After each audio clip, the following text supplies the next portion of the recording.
Cricket ಜಗತ್ತಿನ interesting ಸುದ್ದಿಗಳನ್ನ quick ಆಗಿ ಹೇಳ್ತೇನೆ ಕ್ರಿಕೆಟ್ ರೌಂಡಪ್ ನಲ್ಲಿ. ನಾನು ಶಾಂತಾ. ನೀವು ಸುದ್ದಿಯಾನದ ಸಬ್ಸ್ಕ್ರೈಬರ್ ಆಗೋದಿಕ್ಕೆ ಮರಿಬೇಡಿ. ಕಳೆದ ಸೀಸನ್ ನಲ್ಲಿ ರಾಯಲ್ ಚಾಲೆಂಜರ್ಸ್ ಬೆಂಗಳೂರು ಪರ ಕಣಕ್ಕಿಳಿದಿದ್ದಂತ ಗ್ಲೆನ್ ಮ್ಯಾಕ್ಸ್ವೆಲ್ ಕೊನೆ ಪಂದ್ಯದಲ್ಲೂ ಕೂಡ ಡಕ್ಔಟ್ ಆಗಿದ್ರು. ಇದೀಗ ಪಂಜಾಬ್ ಕಿಂಗ್ಸ್ ಪರ ಹೊಸ ಇನ್ನಿಂಗ್ಸ್ ಅನ್ನು ಆರಂಭಿಸಿರುವಂತ ಮ್ಯಾಕ್ಸಿ ಮೊದಲ ಮ್ಯಾಚ್ ನಲ್ಲಿ 0 ಸುತ್ತಿದ್ದಾರೆ. ಇದರಿಂದಾಗಿ ಐಪಿಎಲ್ ಇತಿಹಾಸದಲ್ಲೇ ಅತ್ಯಂತ ಕೆಟ್ಟ ದಾಖಲೆಯೊಂದನ್ನು ತಮ್ಮದಾಗಿಸಿಕೊಂಡಿದ್ದಾರೆ. 19 ಬಾರಿ 0 ಸುತ್ತಿದಂತ ದಾಖಲೆ ಮಾಡಿದ್ದಾರೆ ಮ್ಯಾಕ್ಸಿ. ಇದಕ್ಕೂ ಮೊದಲು ಅತಿ ಹೆಚ್ಚು 0 ಸುತ್ತಿದ ಬ್ಯಾಟರ್ಗಳೆಂಬ ದಾಖಲೆಯಲ್ಲಿ ರೋಹಿತ್ ಶರ್ಮಾ ಹಾಗೆ ದಿನೇಶ್ ಕಾರ್ತಿಕ್ ಅವರ ಹೆಸರು ಕೂಡ ಇತ್ತು. ಪಂಜಾಬ್ ತಂಡದ ಕ್ಯಾಪ್ಟನ್ ಶ್ರೇಯಸ್ ಅಯ್ಯರ್ ಗೆಲುವಿಗಾಗಿ ಶತಕ ತ್ಯಾಗ ಮಾಡಿದ್ದಾರೆ. ಅಯ್ಯರ್ ಅವರಿಗೆ ಶತಕ ಬಾರಿಸುವ ಅವಕಾಶ ಇತ್ತು. ಕೊನೆ 2 ಓವರ್ಗಳಲ್ಲಿ ಅದ್ಭುತವಾಗಿ ಬ್ಯಾಟಿಂಗ್ ಮಾಡ್ತಾ ಇದ್ದಂತ ಶಶಾಂಕ್ ಸಿಂಗ್ಗೆ ಬಿಗ್ ಶಾಟ್ಗಳನ್ನು ಬಾರಿಸೋಕೆ ಅವಕಾಶವನ್ನು ಮಾಡಿಕೊಟ್ರು. ಶಶಾಂಕ್ ಸಿಂಗ್ ಸಿಂಗಲ್ ತೆಗೆದು ಸ್ಟ್ರೈಕ್ ಕೊಡೋದಾಗಿ ಹೇಳಿದ್ರು ಕೂಡ ನಾನೇ ನಿರಾಕರಿಸಿದ್ದಾಗಿ ಅಯ್ಯರ್ ಹೇಳ್ಕೊಂಡಿದ್ದಾರೆ. ಮೊದಲ ಪಂದ್ಯದಲ್ಲಿ 97 ರನ್ಗಳನ್ನ ಗಳಿಸೋದು ಐಸ್ ಆನ್ ಕೇಕ್. ಇದಕ್ಕಿಂತ ಉತ್ತಮವಾದ ಭಾವನೆ ಇನ್ನೊಂದಿಲ್ಲ.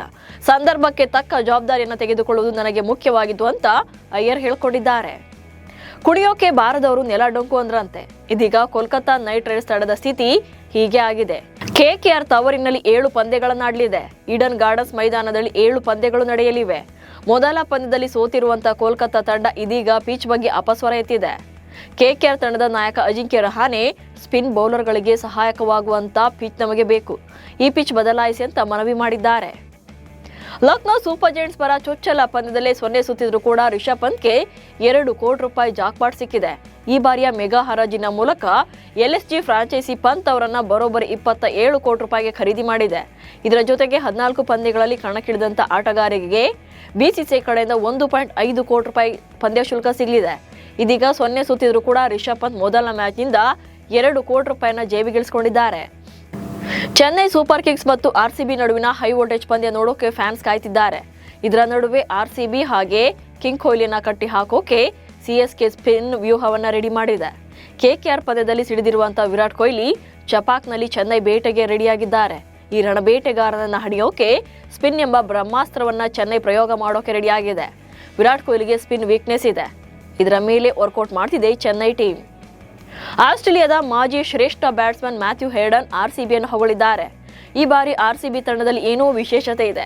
ಫ್ರಾಂಚೈಸಿ ಕೃನಾಲ್ ಪಾಂಡ್ಯರನ್ನ ಆಯ್ಕೆ ಮಾಡಿ ದೊಡ್ಡ ಲಾಭ ಪಡೆದಿದೆ. ಹೊಸ ನಾಯಕನಾಗಿ ರಜತ್ ಪಾಟಿದಾರ್ಗೆ ಬಲವಾದ ಮತ್ತು ಮಹತ್ವದ ಗೆಲುವು ಸಿಕ್ಕಿದೆ. ಕೊಹ್ಲಿ ಉತ್ತಮ ಫಾರ್ಮ್ನಲ್ಲಿರೋದು ಖಂಡಿತ ಸಹಾಯ ಆಗಲಿದೆ. ಈ ಸಲ ಆರ್ಸಿಬಿ ಅದ್ಭುತ ಪ್ರದರ್ಶನ ನೀಡಲಿದೆ ಎಂದಿದ್ದಾರೆ. ಮೊದಲ ಪಂದ್ಯ ಸೋತಿರುವಂತಹ ರಾಜಸ್ಥಾನ ರಾಯಲ್ಸ್ 2ನೇ ಪಂದ್ಯಕ್ಕೆ ರೆಡಿಯಾಗಿದೆ. ಮತ್ತೊಂದು ಕಡೆ ಆರ್ಸಿಬಿ ವಿರುದ್ಧ ಸೋತಿರುವಂತಹ ಕೆಕೆಆರ್ ಮೊದಲ ಗೆಲುವು ಪಡೆಯುವ ಉತ್ಸಾಹದಲ್ಲಿದೆ. ಇವತ್ತು ಆರ್ಆರ್ ಮತ್ತು ಕೆಕೆಆರ್ ನಡುವೆ ರೋಚಕ ಪಂದ್ಯ ನಡೆಯಲಿದೆ. ಸಂಜು ಇಲ್ಲದೆ ರಿಯಾನ್ ಪರಾಗ್ ಸಾರಥಿ ಆದರೆ ಇತ್ತ ರಹಾನೆಗೂ ಕೂಡ ಇವತ್ತಿನ ಪಂದ್ಯ ಪ್ರತಿಷ್ಠೆಯಾಗಿದೆ. ಅಶುತೋಷ್ ಶರ್ಮಾ 2024ರ ಟೂರ್ನಿಯಲ್ಲಿ ಪಂಜಾಬ್ ತಂಡದಲ್ಲಿ ಇರುವಾಗಲೇ ಗ್ರೇಟ್ ಫಿನಿಷರ್ ಎನ್ನುವುದನ್ನು ಸಾಬೀತು ಮಾಡಿದ್ರು. ಆದರೆ ಪಂಜಾಬ್ ತಂಡ ಹೊರಗಿಟ್ಟಿತ್ತು. ಮೆಗಾ ಹರಾಜಿನಲ್ಲಿ ಅಶುತೋಷ್ ಶರ್ಮಾಗೆ ಮೊದಲು ಬಿಡ್ ಮಾಡಿದ್ದೆ ಆರ್ಸಿಬಿ. ನಂತರ ಡೆಲ್ಲಿ ಕ್ಯಾಪಿಟಲ್ ಫ್ರಾಂಚೈಸಿ ಕೇವಲ 3.8 ಕೋಟಿ ರೂಪಾಯಿ ಹಣಕ್ಕೆ ಅಶುತೋಷ್ ಅವರನ್ನ ಖರೀದಿ ಮಾಡಿತ್ತು. ಹರಾಜಿನಲ್ಲಿ ಡೆಲ್ಲಿ ವಿರುದ್ಧ ಇನ್ನಷ್ಟು ಕೂಗಿದ್ರೆ ಆರ್ಸಿಬಿ ಪರವಾಗಿ ಗ್ರೇಟ್ ಫಿನಿಷರ್ ಅಶುತೋಷ್ ಶರ್ಮಾ ಇರ್ತಾ ಇದ್ರು. ಇಂಪ್ಯಾಕ್ಟ್ ಪ್ಲೇಯರ್ ನಿಯಮದ ಚರ್ಚೆಗೆ ಮಹೇಂದ್ರ ಸಿಂಗ್ ಧೋನಿ ಕೂಡ ಎಂಟ್ರಿ ಕೊಟ್ಟಿದ್ದಾರೆ. ಈ ಬಗ್ಗೆ ಮಾತನಾಡಿರುವಂತಹ ಧೋನಿ, ಇಂಪ್ಯಾಕ್ಟ್ ಪ್ಲೇಯರ್ ನಿಯಮದ ಅಗತ್ಯ ಇಲ್ಲ, ಯಾಕಂದ್ರೆ ಆಟಗಾರನು ಇಡೀ ಪಂದ್ಯದಲ್ಲಿ ಭಾಗಿಯಾಗಬೇಕು. ಇಂಥ ನಿಯಮ ನನ್ನಂತ ಹಿರಿಯ ಆಟಗಾರರಿಗೆ ಸಹಾಯವಾಗುತ್ತೆ. ಆದರೆ ನಾನು ವಿಕೆಟ್ ಕೀಪರ್, ಹೀಗಾಗಿ ನಾನು ಇಂಪ್ಯಾಕ್ಟ್ ಪ್ಲೇಯರ್ ಆಗಿ ಕಣಕ್ಕಿಳಿಯೋಕೆ ಆಗೋದಿಲ್ಲ ಎಂದಿದ್ದಾರೆ.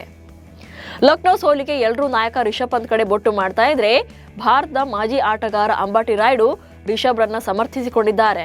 ಕ್ರೂಷಿಯಲ್ ಸಮಯದಲ್ಲಿ ಸ್ಪಿನ್ನರ್ಗಳನ್ನು ನಂಬುವ ವಿಷಯಕ್ಕೆ ಬಂದಾಗ ಎಂಎಸ್ ಧೋನಿಯಂತೆ ಕೊನೆಯಲ್ಲಿ ರಿಷಬ್ ಪಂತ್ ನಿರ್ಧಾರ ತೆಗೆದುಕೊಂಡ್ರು ಎನ್ನಬಹುದು. ಪಂತ್ ಅವರ ಪ್ಲಾನ್ ಸರಿಯಾಗಿ ಇದ್ದಿರಬಹುದು, ಆದರೆ ಅದನ್ನ ಪ್ಲೇ ಮಾಡುವಾಗ ಏನಾದರೂ ಆಗಬಹುದು. ಅದೇ ಪಂದ್ಯದಲ್ಲಿ ಆಗಿದೆ ಎಂದು ಅಂಬಾಟಿ ರಾಯುಡು ಹೇಳಿದ್ದಾರೆ. ಇವೆಷ್ಟು ಇವತ್ತಿನ ಕ್ರಿಕೆಟ್ ರೌಂಡಪ್ ಸುದ್ದಿಗಳು. ನಮಸ್ಕಾರ.